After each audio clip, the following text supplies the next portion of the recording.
ස්ලක් 2025 වෙනුවෙන් ශ්‍රී ලංකා රජරට විශ්වවිද්‍යාලයේ සූදානම කොයි වගේද පිළිබඳව දැනගන්නට අද අපත් එක්ක එකතු වී සිටිනවා ශ්‍රී ලංකා විශ්වවිද්‍යාලයේ ක්‍රීඩා සංගමයේ සභාපති එවැගේම ශ්‍රී ලංකා රජරට විශ්වවිද්‍යාලයේ ව්‍යවහාරික විද්‍යාපීඨයේ වත්මන් පීඨාධිපති ඩොක්ටර් මනෝජ් ප්‍රනන්දු මහතා. අයබෝවන් පීඨාධිපතිතුමනි. අයබෝවන්.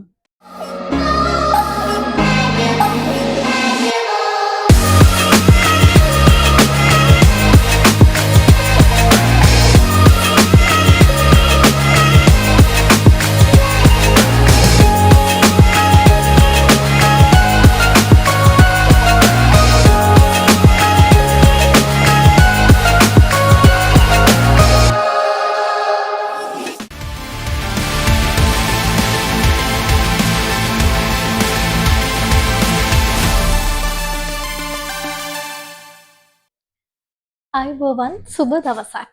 ඔබ දන්නවා මේ දිනවල රාජ්‍ය විශ්වවිද්‍යාල පද්ධතියට ඉතා වැදගත් ඒ වගේම උණුසුම් දින වකවානුවක් තමයි ගෙවමින් පවතින්නේ. ඉතින් ස්ලක් 2025 එහෙමත් නැත්නම් ශ්‍රී ලංකා යුනිවර්සිටි ගේම් කියලා කියන්නේ සමස්ත විශ්වවිද්‍යාල ක්‍රීඩක ක්‍රීඩිකාවන්ටම ජයග්‍රහණය මන්තනන වේදිකාවක්. ඉතින් මෙවර ජූලි මාස 27 වනදා ස්ලක් ක්‍රීඩා තරඟාවලිය පැවැත්වීමට සියලුම කටයුතු සූදානම්. ඉතින් ස්ලක් 2025 තරඟාවලිය පිළිබඳව වගේම ස්ලක් 2025 වෙනුවෙන් ශ්‍රී ලංකා රජරට විශ්වවිද්‍යාලයේ සූදානම කොයි වගේද පිළිබඳව දැනගන්නට අද අපත් එක්ක එකතු වී සිටිනවා ජ්‍යෙෂ්ඨ කතිකාචාර්යවරයෙක් සෞඛ්‍ය ප්‍රවර්ධන දෙපාර්තමේන්තුවේ කටයුතු කරන එවැගේම රජරට විශ්වවිද්‍යාලයේ හිටපු මනෝ උපදේශන හා ශිෂ්‍ය ආරක්ෂණ කටයුතු වල නායකත්වය දරන ශ්‍රී ලංකා විශ්වවිද්‍යාලයේ ක්‍රීඩා සංගමයේ සභාපති එවැගේම ශ්‍රී ලංකා රජරට විශ්වවිද්‍යාලයේ ව්‍යවහාරික විද්‍යාපීඨයේ වත්මන් පීඨාධිපති ඩොක්ටර් මනෝජ් ප්‍රනන්දු මහතා. අයබෝවන් පීඨාධිපතිතුමනි. අයබෝවන්.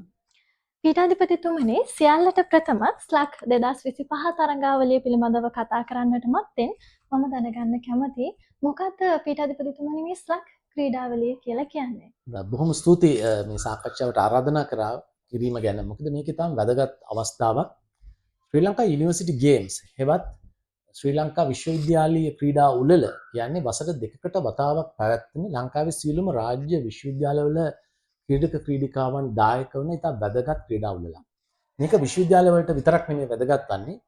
ලංකාවේ බොහෝ දෙනෙක්ට තාම වැදගත් වෙන ක්‍රීඩා උළෙලක්. මොකද මේක ලංකාවේ තියෙන ඉතා ඉහළින්ම දායකත්වයක් ලැබෙන ඒ වගේම ඉහළින්ම සැලකෙන ක්‍රීඩා උළෙලක් තමයි ශ්‍රී ලංකා විශ්වවිද්‍යාලීය ක්‍රීඩා උළෙල කියන්නේ.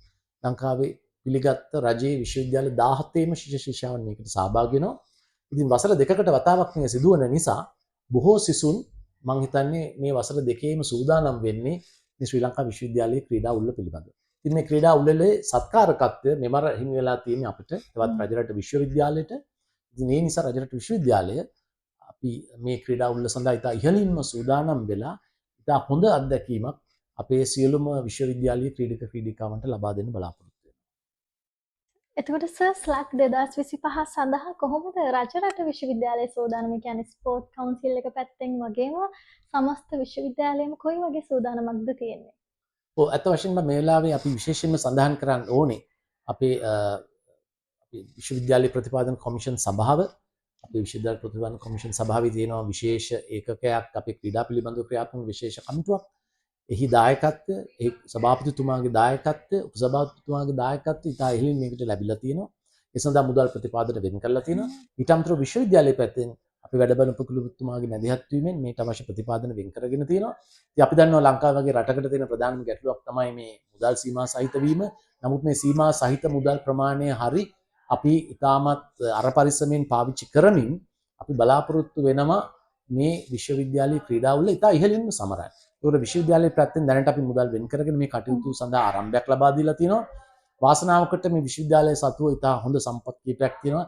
එකක් තමයි අපිට තියෙන ඉතා විශාල ප්‍රමාණයේ ක්‍රීඩාංගණය. ඒ වගේම අපිට හොඳ ගෘහස්ත ක්‍රීඩාංගණයක් තියෙනවා. ඒ වගේම අපිට හොඳ පිහිනුම් තටාකයක් තියෙනවා. මම හිතන්නේ රජට විශ්වවිද්‍යාලයේ තියෙන පිහිනුම් තටාකය අපි කියන ලේන්ස් 12කින් යුතු මේ පිහිනුම් තටාකය මුළු තුරුමැද පළාතේම තියෙන විශාලම පිහිනුම් තටාකය ලෙස තමයි ගැනෙන්නේ. ඉතින් එවැනි සම්පත් ඉතාම වැඩි ප්‍රමාණයක් විශ්වවිද්‍යාලයේ සතුව පවතිනවා. එසේ සම්පත් පැවතීම මම හිතන්නේ අපිට මේ ශ්‍රී ලංකා විශ්වවිද්‍යාල ක්‍රීඩාවල ඉතා සාර්ථකව කරන්න හොඳ හයියක්. හැබැයි සමහර ක්‍රීඩා තියෙනවා අපි ඒක තැන් කීපයක පවත්වන. උදාහරණයක් වශයෙන් අන්තර් විශ්වවිද්‍යාල රග ක්‍රීඩාවලිය, ඒ වගේම ක්‍රිකට් ක්‍රීඩාවලිය, වගේම මලල ක්‍රීඩාවලිය සහ ඔරු පැදීම. මේ කියන දේවල් රජරට අපේ විශ්වවිද්‍යාල පරිශ්‍රය තුල නෙමෙයි සිදු කෙරෙන්නේ. ඒ දේවල් එකක් මේක ආරම්භ කරන්න ඕන කලින්. ඒ නිසා අපි ඒක කලින් ආරම්භ කරන. ඒ ආරම්භය තමයි ජූනි 27 සනිටුහන් වන්නේ. එතකොට ඒවා අපි කලින් ආරම්භ කරනවා. ආරම්භ කරලා දැන් උදාහරණයක් වශයෙන් ගත්තොත් රග තරඟාවලිය පැවැත්වෙන්නේ පේරාදීනේ විශ්වවිද්‍යාලයේ ක්‍රීඩාංගණය මුල් කරගෙන. එතකොට රොවින් හෙවත් ඔරු පැදීම අපි කොළඹ ඔරු පැදීමේ සංගමයට අදාළ බේරේ ආශ්‍රිතව තමයි සංවිධානය කළේ. මොකද ඒ පහසුකම් සම්පත් තියෙන ඒ තැන්වල නිසා. ඉතින් අන්න ඒ වගේ ක්‍රීඩා කීපයක් පමණක් අපි විශ්වවිද්‍යාලයෙන් ඔබට ගෙනහිල්ලා තියෙනවා. අනික සියලුම දේවල් අපේ විශ්වවිද්‍යාල පරිශ්‍රය තුල සැප්තැම්බර් මාසේ පැවැත්වෙනවා. හරි සර්. එතකොට දැන් බොහොමයක් අපේ ක්‍රීඩක ක්‍රීඩිකාවන් ඉන්න විශ්වවිද්‍යාල පද්ධතිය තුළ ක්‍රීඩා කරන්න බොහොම කැමතියි. ඒ වගේම ක්‍රීඩා කරන්න දක්ෂයි. හැබැයි ඔවුන් යම් කිසි පැකලීමක් දක්වනවා ක්‍රීඩා වලට එළඹෙන්න. මොකද ඔවුන්ගේ අධ්‍යාපන කටයුතු වලට බාධාවක් වෙයි කියලා. ඉතින් ඔබතුමා මේ ගැන දරන මතය කුමක්ද? ඇත්ත වශයෙන්ම ක්‍රීඩාවයි අධ්‍යාපනයේ අතර සම්බන්ධයක් තියෙනවා. ඒ සම්බන්ධය ගොඩක් සිසුන් හිතන ආකාරයට ක්‍රීඩාවෙන් අධ්‍යාපනයට බාධාවක් වෙනවා කියන සම්බන්ධය නෙමෙයි. ක්‍රීඩාව ඇත්තටම අධ්‍යාපනයේ රුකුලක්. කරුණු කීපයක් නිසා. එකක් කායික සුවතාවේ ක්‍රීඩාවෙන් ආරක්ෂා වෙනවා. ඒක අපිට හොඳ කයක් ලබා දෙනවා. ඒ හොඳ කයක් අවශ්‍යයි මනසට. ඉතින් ධාරණ ශක්තිය, මොළයට නියමිත පරිදි රුධිර වහනයක් සිදු වෙන එක, මේ සියලු දේවල් වලට හොඳ කායික ශක්තියක්, සෞඛ්‍යයක් අවශ්‍යයි. එය ක්‍රීඩාවෙන් ලැබෙනවා. දෙවෙනි එක තමයි මානසික සමබරතාවය. අධ්‍යාපනයේ ඉතාම වැදගත් වෙන ධාරණ ශක්තිය, අවධානය වැනි දේවල්. ඒ වගේම විශ්ලේෂණාත්මක හැකියාව. අපි වෙන වචනෙන් කිව්වොත් මේ මොළය නිසි පරිදි ක්‍රියාත්මක කරන එක. ඒ වගේ දේවල් වලට අවශ්‍ය කරන හයිය, ඒ පුහුණුව ක්‍රීඩාවෙන් ලැබෙනවා. මොකද ක්‍රීඩාව තුළ තියෙන තරඟකාරීත්වය, ඉවසීමේ, ඒ වගේම සංවිධානාත්මක සිතීම, ජය පරාජය බාර ගන්න හුරු වීම, මේ කියන දේවල් තුලින්, ඒ වගේම කණ්ඩායම් හැඟීම, කණ්ඩායම් ක්‍රීඩාවලින් එන මේ සියලු දේවල් වලින් හොඳ මානසික සමබරතාවයක් ලැබෙනවා. ඒ නිසා ඇත්ත වශයෙන්ම අධ්‍යාපනයට ක්‍රීඩාවෙන් ලැබෙන්නේ ලොකු සහනයක්. ඉතින් මම ඇත්තටම උදාහරණයක් කරා මගේ ජීවිතෙන් මේක ඉදිරිපත් කරන්න කැමතියි. මොකද මම වෛද්‍යවරයෙක් විදියට ඉගෙන ගත්තේ. ඉතින් මම වෛද්‍ය ශිෂ්‍යයෙක් විදියට, වෛද්‍යවරයෙක් විදියට තාම හොඳින් මගේ වෛද්‍ය උපාධිය හමාර කළා. දැන් අද කතිකාචාර්යවරයෙක් විදියට කටයුතු කරනවා. ඉතින් මගේ විශ්වවිද්‍යාල ක්‍රීඩා දිවිය තුළ මම ක්‍රීඩා ගණනාවක් කරා. ක්‍රිකට්, පාපන්දු, රග, ඒ වගේම කැරම් වගේ ගෘහස්ත ක්‍රීඩා. මට විශ්වවිද්‍යාල වර්ණ තියෙන කොළඹ විශ්වවිද්‍යාලයේ ක්‍රීඩා ගණනාවකට, ඒ වගේම එකම වසරක් තුල කොළඹ වෛද්‍ය පීඨ ක්‍රිකට් කණ්ඩායමේ, පාපන්දු කණ්ඩායමේ දෙකේම නායකත්වය මම දැරුවා. ඒකට එවැනි ක්‍රීඩා ගණනාවක් කරගෙන තමයි මම වෛද්‍ය උපාධිය මම ලබා ගත්තේ. ඉතින් ඒ වගේ මේ මගේ උදාහරණයක් විතරක් නෙමෙයි, මගේ කාලේ ඊට පස්සේ මම දන්නවා බොහෝ දෙනෙක් මේ ක්‍රීඩාවල නිරත වෙච්ච අය ඉතා හොඳින් තමන්ගේ අධ්‍යාපන කටයුතු කරගත්තා.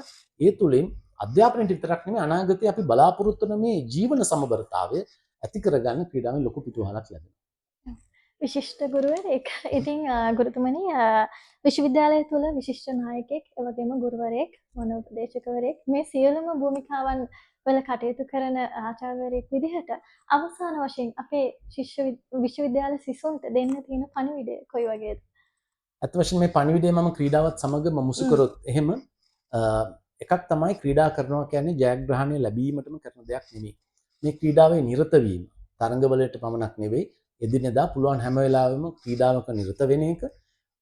ඒ හැම වෙලාවෙම සහෝදරාත්මකව අනිත් අය සමග ජය පරාජය බෙදාගෙන සතුටෙන් ඉන්න පුළුවන්කම ළඟා කර ගැනීම අපේ ජීවිතයට ඉතා වැදගත්. ඔබ උපාධිධාරීන් විදියට අනාගතයේ විවිධ තැන්වල රැකියාවට යනවා. ඒ තැන්වල ජීවිතය සමහර වෙලාවට අභියෝග වලින් පිරිච්ච දෙයක්. ඒ වගේම තමයි සමහර තැන්වලට අවශ්‍ය බොහෝ කුසලතා තියෙනවා. අපි ඒවට කියනවා සමහර ඒවා ජීවන කුසලතා, සමහර ඒවා අපි වෘත්තීය කුසලතා. මේ සියලු කුසලතා උපමට්ටම් කරගන්න ලැබෙන හොඳ තැනක් තමයි මේ ක්‍රීඩාව කියලා කියන්නේ. ඒ වගේම එහි තුල තියෙන විවිධ ගුණාංග අපි තුල ජනිත වීමෙන් මම හිතන්නේ අපි වඩා පරිපූර්ණ උපාධිධාරියෙක් බවට පිට වෙලා එළියට යන්න පුළුවන්කම ලැබෙනවා. ඒ හින්දා මම හිතන්නේ අපි විශ්වවිද්‍යාලවල ගුරුවරු වශයෙන් අපි බලාපොරොත්තු වෙන දෙයක් තමයි උපාධිය විතරක් නිකන් අරන් යන කෙනෙක් නෙමෙයි, පරිපූර්ණ රටට ආදරය කරන, මිනිස්සුන්ට ආදරය කරන, අර උණු වෙන හදවතක් තියෙන, ඒ වගේම ලෝකෙට වැඩදායක කියලා අපි කියන ආකාරයේ කුසලතා වලින් පරිපූර්ණ උපාධිධාරියෙක් බිහි කරන එක තමයි අපේ වෑයම. ඒකට ක්‍රීඩාවෙන් ඉතා විශාල පිටුවහලක් ලැබෙනවා. බොහොමත්ම ස්තුතියි පීඩාධිපතිතුමනි විශිෂ්ට කතාබහක් මම හිතන විදිහට. ඉතින් ඉන්ෆෝකස් මීඩියා වෙනුවෙන් අපිත් එක්ක සම්බන්ධ වුණාට බොහොමත්ම ස්තුතියි පීඩාධිපති. ඉන්ෆෝකස් එකට බොහොම ස්තුතියි මේ සාකච්ඡාව. මොකද මම හිතන්නේ බොහෝ සිසුන්ට මේක ඵලදායක ඔව් වේවි. අනිවාර්යෙන්ම.